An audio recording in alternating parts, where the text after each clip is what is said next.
이제 출제자가 묻고자 하는지 그 학습 요소까지 다 따로 정리를 해드렸습니다. 이거 같이 보면서 문제 풀게요. 자, 1번 문제는 이와 같은 글에서의 표현에 대한 설명으로 가장 적절한 것을 물었어요. 여러분 시험에서 이 글이 아니라 이와 같은 글이라고 하면 갈래를 묻는 거라고 했죠. 자, 그러면 가와 나 이와 같은 글 둘 다 갈래가 시예요. 즉 이 문제는 시의 표현 방법을 알고 있는지 묻는 일반적인 문제라고 할 수 있습니다. 그럼 1번부터 보겠습니다. 작가는 독자와의 공감을 위해 독자의 수준에 맞는 표현 방법을 활용한다. 당연히 맞죠. 라고 하면 안 됩니다. 여러분 잘 보시면 이 문제에서 가장 적절한 걸 물었어요. 특히 국어 문제에서 그냥 적절한 게 아니라 가장 적절한 걸 물으면요. 정말 가장 적절한 걸 찾아야 돼요. 그럴듯해 보인다고 다 답이라고 생각하면 안 됩니다. 가장 적절한 걸 찾아야 돼요. 그럼 보세요. 물론 시도 당연히 독자를 고려해야 됩니다. 독자와 소통을 해야 되니까. 하지만 시는요. 기본적으로 작가의 정서를 표현하는데 초점을 맞추고 있는 문학이에요. 그래서 독자를 정해놓고 독자의 수준에 맞춰서 내가 표현 방법을 바꿔야 될 이유는 없습니다. 그래서 이거는 적절하지 않아요. 그다음에 이런 게 바로 이제 매력적인 오답이 되는데요. 틀립니다. 그다음 2번. 작가는 자신의 가치관을 전달하기 위해 개성적인 발상과 표현을 활용한다. 시는요. 작가가 자신의 가치관을 전달해야 되는 작품 맞습니다. 그리고 이걸 위해서 그냥 일상적인 표현보다는 개성적인 발상과 표현을 활용하는 경우가 많아요. 이게 맞는 내용이에요. 이게 실제로 문학 3단원의 학습 목표이기도 하죠. 그래서 문학 3단원의 학습 목표를 알고 있는 친구는 이거 첫 번째 학습 목표 그대로 쓴 거잖아 해서 쉽게 답을 찾았을 거예요. 이게 가장 적절한 것, 정답이 되겠습니다. 네, 3번. 작가는 주제를 정확하게 전하기 위해 지시적, 사전적 의미의 어휘를 사용한다. 여러분 뭐가 틀렸을까요? 꼼꼼히 보셔야 됩니다. 그렇죠. 지시적, 사전적 이 부분이 틀렸어요. 자, 지시적, 사전적 의미라는 건 말 그대로 이렇게 지시하는 바, 사전에 나와 있는 그런 의미예요. 근데 시에서는요, 새롭게 의미를 만들어내는 경우가 많습니다. 예를 들어, 넌 바보다 해서 바보를 지시적인 의미로만 해석하면 곤란하죠. 사전에 실려 있는 비난하는 의미가 아니라고 했어요. 자, 이렇게 이 작품 안에서 새롭게 만들어내는 의미, 함축적 의미라고 부릅니다. 시는 함축적 의미를 사용합니다. 그래서 틀리고요. 네, 4번. 작가는 일상 언어와는 완전히 다른 언어를 사용한다. 그래서 자신의 의도를 표현한다. 뭐가 틀렸을까요? 일상 언어와는 좀 다릅니다. 함축적 의미를 지니고 있으니까. 하지만 완전히 다른 건 아니에요. 일상 언어를 바탕으로 거기에 새로운 의미가 추가되는 겁니다. 그래서 이건 틀리고요. 5번. 작가는 독자에게 친근한 느낌을 주기 위해 일상적이고 익숙한 표현을 활용한다. 참 그럴듯해 보여요. 그쵸? 친근한 느낌 주려고 일상적이고 익숙한 표현 쓰겠지? 아니에요. 우리 지금 뭐 배우고 있어요? 개성적인 발상과 표현. 남들과 다른 개성적이고 창의적인 표현을 많이 활용합니다. 시에서는. 이 부분이 틀리다고 할 수 있어요. 그래서 5번도 답이 될 수 없어요. 네, 1번 문제가 상당히 좀 까다로운 문제였습니다. 그렇죠? 다 이렇게 선지에 있는 내용들이 그럴듯하잖아요. 하지만 여러분이 꼼꼼히 보시면서 자, 뭐가 잘못됐는지 상대적으로 어떤 게 더 적절한지를 잘 따져보셔야 되는 좀 어려운 문제였습니다. 자, 이제 2번으로 가겠습니다. 2번 문제는 쉽습니다. 상당히 중요한 문제인데 쉬워요. 자, 가와 나의 표현상 공통점을 고려할 때 두 작품을 감상하는 방법으로 적절한 걸 물었어요. 표현상 공통점 뭐가 있어요? 맞아요. 반어적 표현이 쓰였잖아요. 그래서 단어의 뜻이나 특징을 알고 있는지 묻는 문제입니다. 그럼 보겠습니다. 1번. 모순된 표현에 담겨있는 심오한 의미를 이해해야 된다. 자, 이거는 역설적 표현에 관한 것이었고 먼 후일과 넌 바보다 이 두 작품에 역설 쓰이지 않았습니다. 그리고 표면적 의미보다 내면적 의미를 중심으로 이해해야 된다. 이게 바로 반어죠. 반어가 뭐예요? 표면적 의미와 내면적 의미가 서로 반대되는 표현이잖아요. 그래서 겉으로 드러나는 의미가 아니라 그 이면, 내면적 의미를 중심으로 이해해야 돼요. 그래서 정답은 2번입니다. 그리고 의문형 문장 표현에 담긴 의도가 무엇인지 파악해야 된다. 의문형 문장으로 자신이 말하고자 하는 바를 강조하는 건 서리법입니다. 자, 반어와 상관이 없고요. 그다음 4번. 구체적 내용을 통해 전하는 추상적 관념을 파악해야 된다. 그럼 추상적 관념을 이렇게 구체적인 대상을 통해 표현하는 거. 비유나 상징과 관련이 되죠. 자, 요것도 단어로. 그다음 다른 대상과의 비교를 통해 시의 중심 내용을 파악한다. 자, 비교, 공통점 차이점 같은 거 비교하고 대조 대조하는 것도 반어와는 관련이 없죠. 그래서 이것도 답이 될 수 없습니다. 자, 이렇게 해서 여러분이 반어의 표현 방법을 제대로 이해했는지 묻는 문제였습니다. 자, 시험에 출제될 확률이 높은 문제였고요. 자, 이 3번 문제도 교재엔 표시가 안 돼 있지만 선생님은 별표를 치겠습니다. 자, 우리 4가지 개성적인 발상과 표현의 방법 중 운율과 관련된 문제이기 때문이에요. 그래서 가에서 운율을 형성하는 방법으로 적절하지 않은 것 물었습니다. 즉 운율 형성 방법을 묻고 있는데요. 가해시를 직접 보면서 찾아보겠습니다. 운율은 어떻게 형성된다고 했는지 기억하시나요? 2글자였는데 힌트 달라고요? 비읍, 비읍. 맞아요.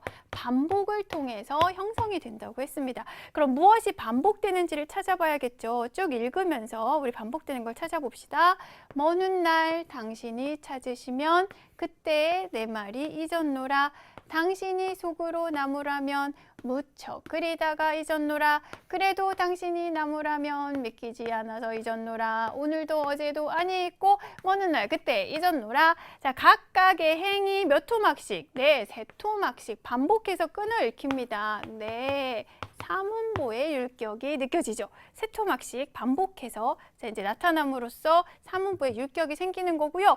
그리고 이 사문보 끊어진 걸 잘 보시면 글자 수가 3글자, 3글자, 4글자. 여기도 셋, 넷이에요. 셋, 넷이에요. 이거 하나만 둘, 넷이고 나머지 전부 다 3글자, 3글자, 4글자로 글자 수가 반복된다는 것도 알 수가 있죠. 자, 또 무엇이 반복되느냐? 잊었노라, 단어의 반복, 먼 훗날, 자, 이런 단어, 당신이라는 단어들이 반복되고 있죠. 동일한 시어가 반복되고 있다. 또 찾는다면, 네, 뭐뭐 하면 잊었노라. 뭐뭐 하면 잊었노라. 뭐뭐 하면 잊었노라. 문장의 구조가 반복되고 있다는 거 알 수 있습니다. 자, 이걸 여러분이 찾으시면 돼요. 그럼 볼게요.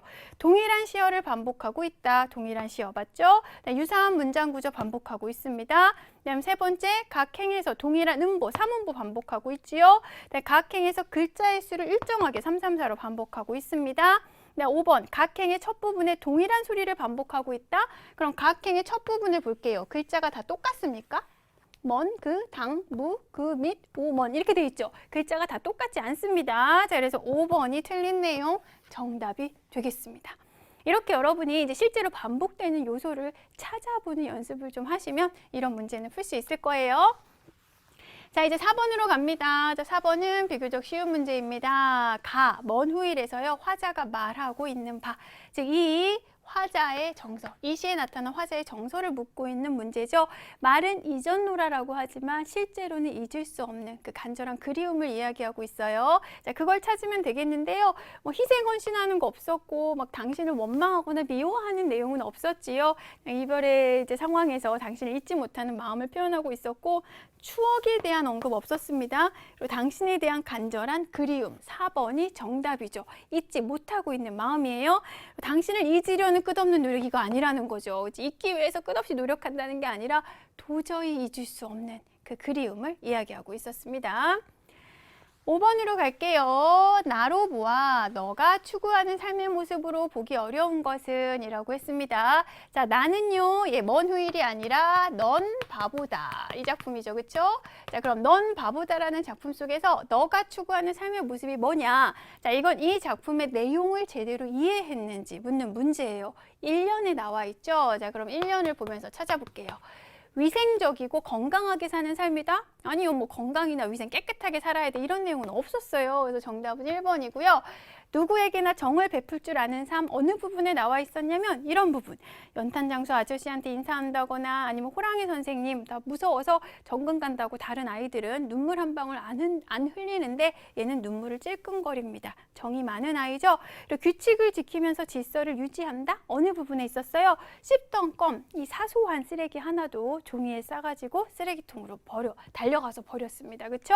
그 다음 4번, 상대에게 공감해주고 교감을 나누는 삶은 부분은 이런 부분이죠. 내가 허풍을 떨어도 눈을 동그랗게 뜨고 머리를 끄덕여준다. 무슨 얘기든 다 들어주는 모습.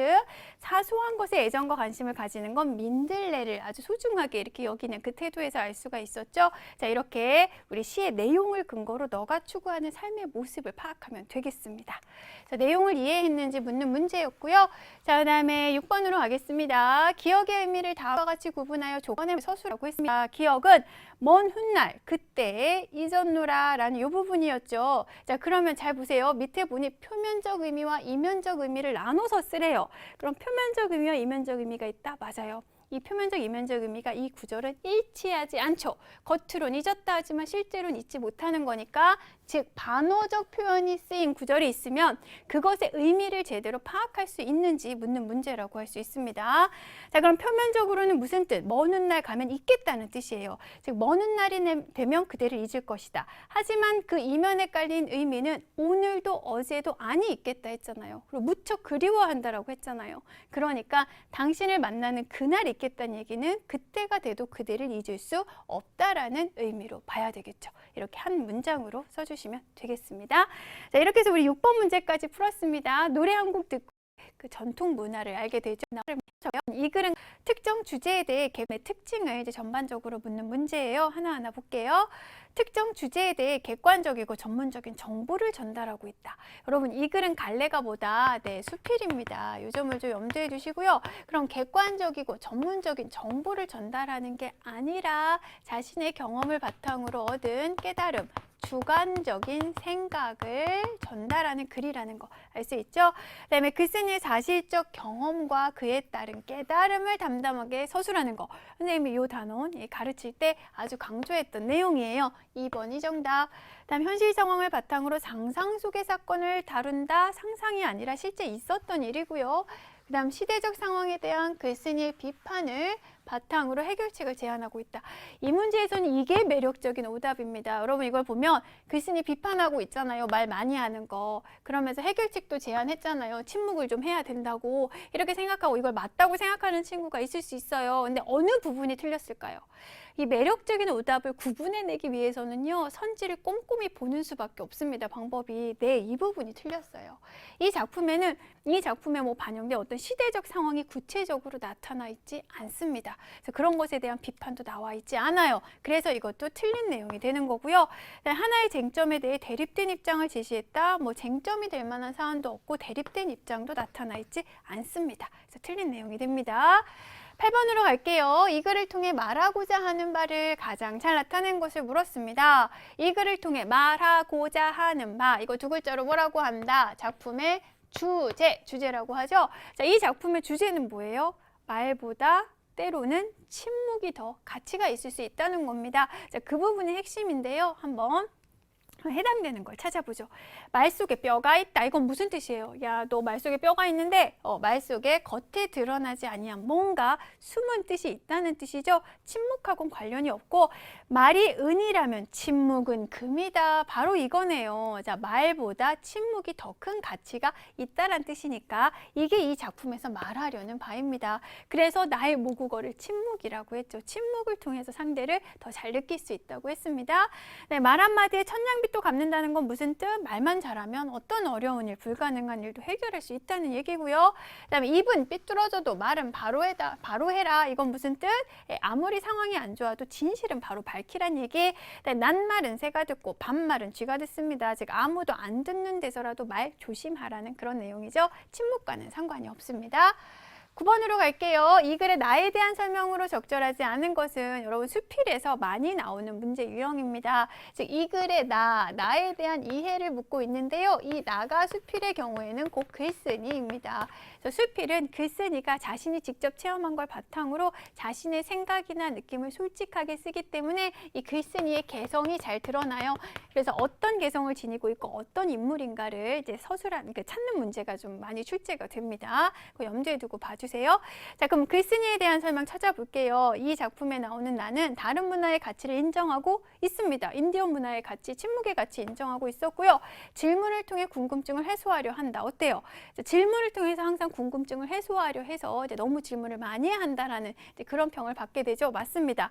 평화로움에서 오는 침묵의 가치를 알게 된다. 그렇죠. 처음에 흉내만 내다가 이제 뒤늦게 흉내로 되는 게 아니구나. 평화로움에서 침묵은 오는 거구나 알게 되고요. 인디언들을 통해서 그동안의 자신의 삶을 반성한다. 나는 너무 말을 많이 하고 쓸데없는 말을 많이 하고 살아온 게 아니냐라고 반성했고요. 다른 사람에 대한 관심을 불필요한 것으로 생각한다. 다른 사람에 대한 관심 자체가 필요 없다라고 생각한 건 아니에요. 오히려 말보다 침묵이 더 중요하다고 생각한 건 그 인디언들의 그런 문화는 그래야 상대방을 더 잘 이해할 수 있기 때문이라고 했잖아요. 그것에 대해 같은 생각을 글쓴이도 가지고 있습니다. 그래서 관심이 필요 없다고 생각했다는 건 잘못된 내용. 정답은 5번이에요. 근데 이제 참고로 우리 친구들이 문제를 이렇게 푸는 이제 친구들이 있어요. 이렇게 쭉 선지를 대충 훑어보고 잠깐 이거 2번 질문을 통해 궁금증을 해소하려 한다고 이거 잘못됐다고 반성했잖아. 그러니까 이건 틀려. 이렇게 보면 안 된다는 거예요. 이 글쓴이는 이런 사람이에요. 그래서 이런 자신의 모습을 반성한 겁니다. 이해가 되시죠? 그러니까 나에 대한 설명으로는 적절한 내용이 되는 거예요. 이렇게 여러분 찾으셔야 돼요. 자, 그럼 10번으로 가겠습니다. 기억부터 미음에 드러난 표현상 특징으로 적절하지 않은 거. 자, 표현과 관련한 문제 아주 중요합니다. 왜? 이 단원이 이제 이 개성적인 발상과 표현을 다루고 있기 때문인데요. 그래서 기억부터 미음에 드러난 표현상 특징. 이렇게 특정 구절에 밑줄 찍고 이제 그것의 표현상 특징을 묻는 문제 많이 출제가 돼요. 한번 볼게요. 기억 부분. 나는 글을 쓰는 작가이며 인디언 세계에 무척 관심이 많고 잘 부탁한다는 말까지 잊지 않았다. 하나의 대상에 대해 여러 가지 내용을 나열하고 있다. 이거 좀 어렵죠? 무슨 말일까요? 여기서 말하는 하나의 대상은 나를 말합니다. 즉 나에 대해 여러 가지 내용을 나열한다는 거예요. 작가다, 인디언 세계에 관심이 많다, 이런 말까지 했다. 나열하고 있는 거 맞지요? 맞는 내용이고요. 2번 침묵은 흉내가 아니라 존재의 평화로움에서 저절로 나오는 것이다. 자, 추상적인 개념을 구체적인 사물에 빗대어 표현하고 있다? 다 추상적인 내용이죠. 침묵이라는 건 존재의 평화로움에서 저절로 나오는 거야. 그래서 침묵의 속성을 설명하고 있지 여기에 이런 식의 비유는 쓰이지 않았습니다. 그래서 적절하지 않은 것은 2번이 되는 거예요. 2번이 정답. 네, 3번 고백하지만 나는 그들의 침묵에는 턱없이 모자랐고 그들의 말에는 더없이 넘쳐났다. 침묵과 말 서로 대조되죠. 그리고 모자라다, 넘쳐나다 이것도 서로 대조되죠. 그래서 서로 대조되는 어구를 통해 내용을 강조하고 있죠. 침묵이 더 중요하다는 거. 네, 나는 눈만 뜨면 질문을 퍼부어대기 시작했다 그랬어요. 즉 실제 상황보다 더 부풀려서 즉 과장해서 표현하고 있다. 맞습니까? 맞죠. 아무리 질문을 많이 한다 해도 눈을 뜨자마자 가서 막 질문을 하고 이거는 좀 부풀려서 이야기한 거고요. 5번입니다. 우리의 모국어는 침묵입니다 라고 했습니다. 모국어는 자기 나라의 말인데 이게 말이 아닌 상태인 침묵이다. 모순된 표현을 통해 깊은 의미를 전달하는 역설이라고 했습니다. 5번은 맞는 내용이 되겠지요. 자, 이어서 11번 문제 서술형, 어려운 서술형으로 가겠습니다. 네, 11번 문제는 이제 비교적 쉬운 편에 속해요. 그 지문의 이제 한 부분을 비워놓고 이제 이 부분을 채우는 건데요. 여러분이 이런 문제 생각보다 어려워해요. 쉬운데도 그러니까 어려워한다는 이유는 지문을 여러 번 반복해서 제대로 보지 않았다는 뜻이에요. 아시겠죠? 그래서 중요한 구절들 꼭 여러분이 형광펜 같은 걸로 표시해 가면서 그렇게 공부를 하면 좋겠습니다. 그럼 이걸로 보아 A에 들어갈 적절한 말을 조건에 맞게 서술하라고 했어요. 자, A에 들어갈 부분 여기 나와 있고 내용을 좀 볼게요. 인디언들은 기준이 달랐다. 그들은 누군가에게 몇 가지를 묻고 답을 들어서 그 사람을 안다고 생각하면 큰 오산이라고 했다는 거예요. 몇 가지 묻고 답하는 걸로는 상대를 알 수가 없다. 침묵을 통해서 오랜 동안 상대를 느껴야 한다는 거죠. 조건을 보니 이 글의 인디언의 가치관을 반영하래요.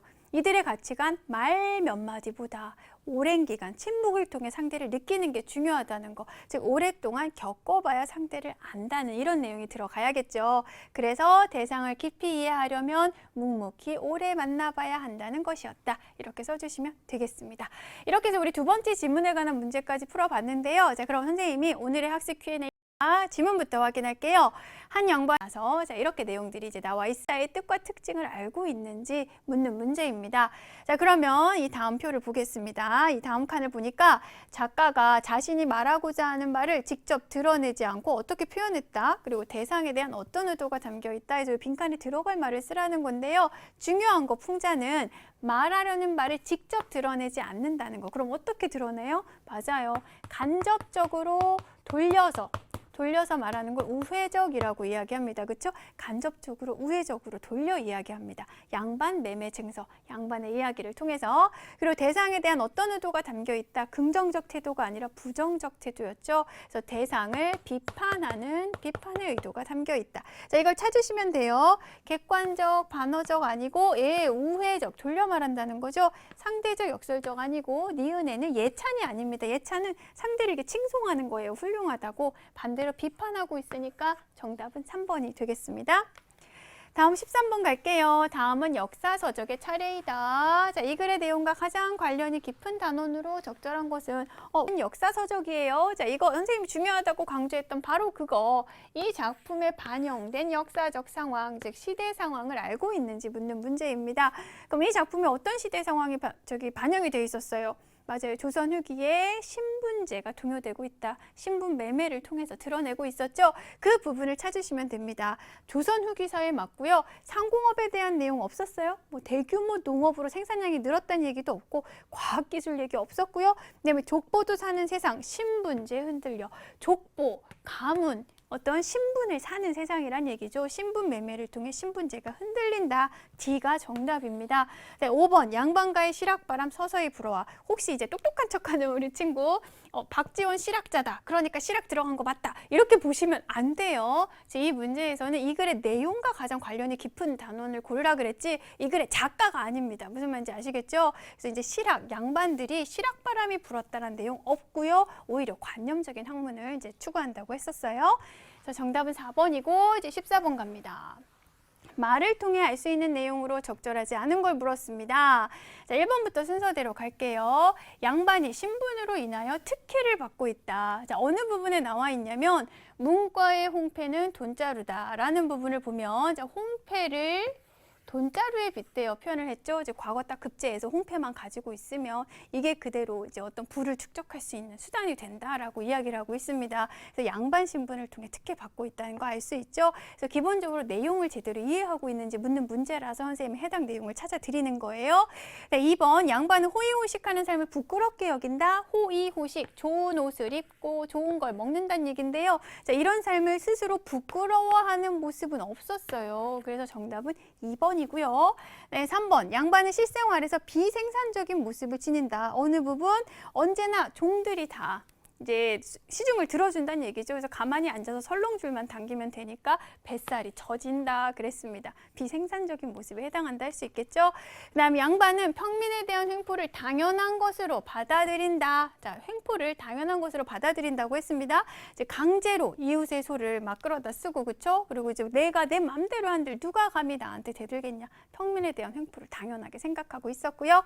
자, 양반은 열심히 공부하지 않아도 높은 벼슬에 올라갈 수 있어요. 어느 부분에서 찾아야 되냐면 이런 두 부분입니다. 글만 대충 읽어도 문과에 급제한다는 부분, 그리고 음관이 되어서 높은 벼슬자리에 오른다는 부분. 음관은 과거를 보지 않고도 조상의 공덕만으로 벼슬에 오르는 걸 말한다고 했죠. 이런 부분을 통해 확인할 수 있는 내용입니다. 자, 조금 어려울 수도 있는데 그래서 선생님이 관련 부분을 찾아 드렸어요. 여러분이 지문을 보다 꼼꼼히 읽는 습관 들여주세요. 자, 이제 15번으로 가겠습니다. 기역, 도둑놈에 대한 설명으로 적절한 것은 도둑놈이가 아주 중요한 단어였죠. 여기서의 도둑놈은 진짜 도둑놈이 아니라 양반을 도둑놈이라고 빗대어 표현하면서 비난한 거였습니다. 그렇죠? 자, 그럼 살펴볼게요. 당대 양반계층에 대한 작가의 태도를 단적으로 드러난다. 그렇죠. 이 양반계층을 도둑놈이라고 표현했고 이런 표현을 통해 양반계층에 대한 강한 비난, 비판이라는 작가의 태도를 담고 있는 거예요. 자, 그래서 1번이 정답이고요. 이 문제는 이런 작가의 비판적 태도를 정확히 파악하고 있는지 묻는 문제라고 할 수 있습니다. 나머지 선지도 그래도 꼼꼼히 보겠습니다. 당대 백성들의 계산적이고 기회주의적인 태도를 드러낸다. 되겠습니다. 자, 이거는 양반 계층의 수탈이나 횡포 이거를 비판하는 이제 그런 의미에서 쓴 거고요. 뭐 부자가 계산적이고 기회주의적이어서 뭐 계산을 해보니 뭐가 안 맞아서 도둑놈이라고 한 건 아니에요. 네, 지배층의 횡포에 대한 평민 계층의 저항 의식을 의미한다. 자, 이거 보면서 지배층의 횡포 맞죠? 그래서 도둑놈이라 했어요. 그리고 이 말 부자가 했죠. 부자 평민이잖아요. 그러니까 이거 답이네요. 라고 생각하면 안 돼요. 어떤 부분이 틀리냐면 이 부분입니다. 자, 지배층의 횡포를 말하는 건 맞는데요. 자, 여기에 대해서 본격적으로 내가 저항을 해야겠어 라는 의미로 부자가 도둑놈이라고 한 건 아니죠. 그냥 양반들의 이런 부정적인 측면을 빗대서 효과적으로 드러낸 것 뿐입니다. 이해가 되시죠?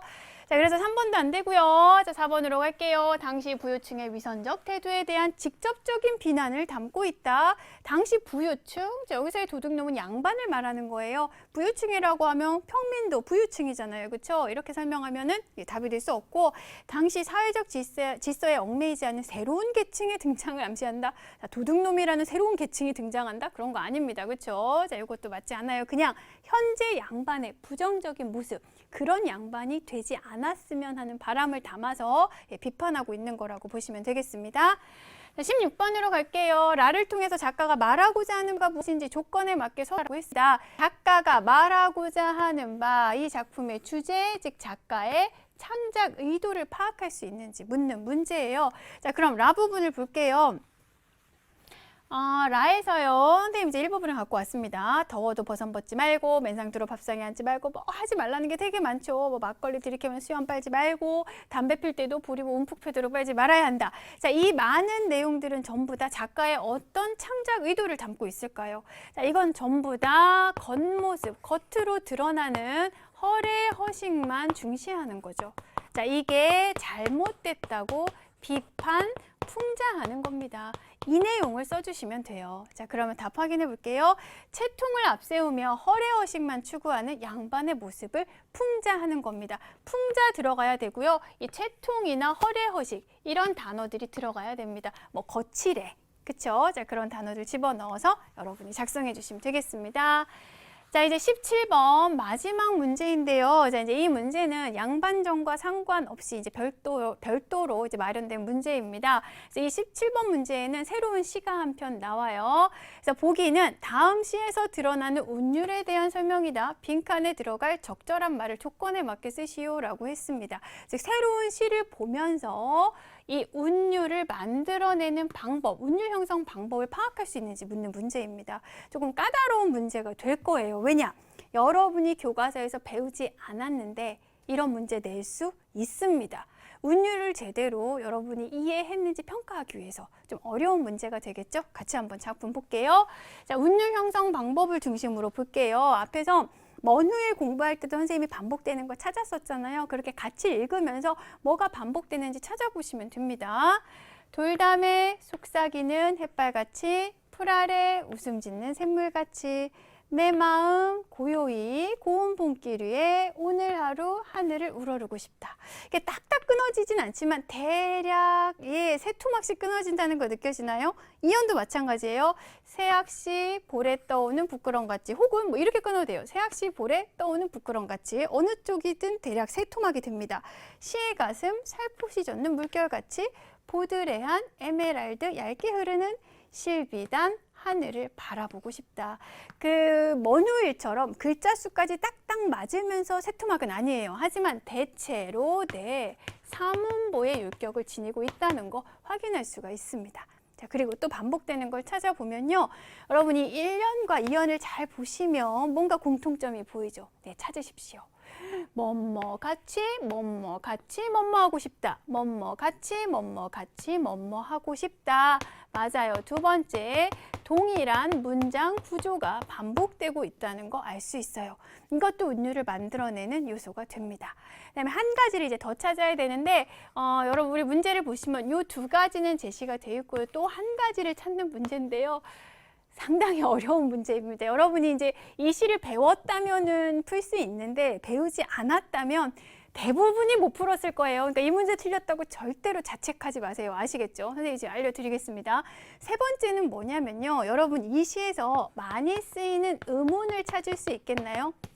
음운은 자음이나 모음을 말한다 그랬죠. 자, 특정 자음, 울림소리라고 불리는 자음이 많이 쓰였어요. 뭐냐면 돌담, 햇발, 풀 아래, 웃음, 샘물, 마음, 봄, 길, 하늘, 하루, 하늘을 우러르고 싶다. 선생님 지금 동그라미 친 거, 네, 맞아요. 리을이나 미음 같은 울림소리가 유달리 많이 쓰이고 있어요.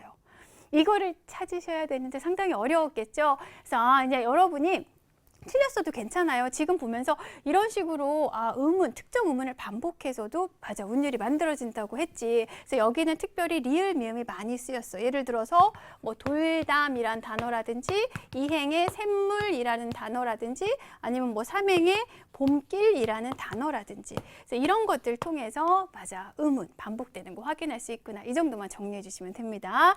자, 그러면 답을 볼게요. 자, 보기를 보면 각행을 세 토막씩 세 번씩 은행입니다. 사문보 얘기했고요. 문장 구조 얘기했고 그 다음 세 번째에 들어갈 내용이 바로 이겁니다. 구체적인 예, 돌담, 샘물 같은 거 예를 들어서 리을, 미음 등의 음운이 반복된다라고 써주시면 돼요. 좀 어려운 문제였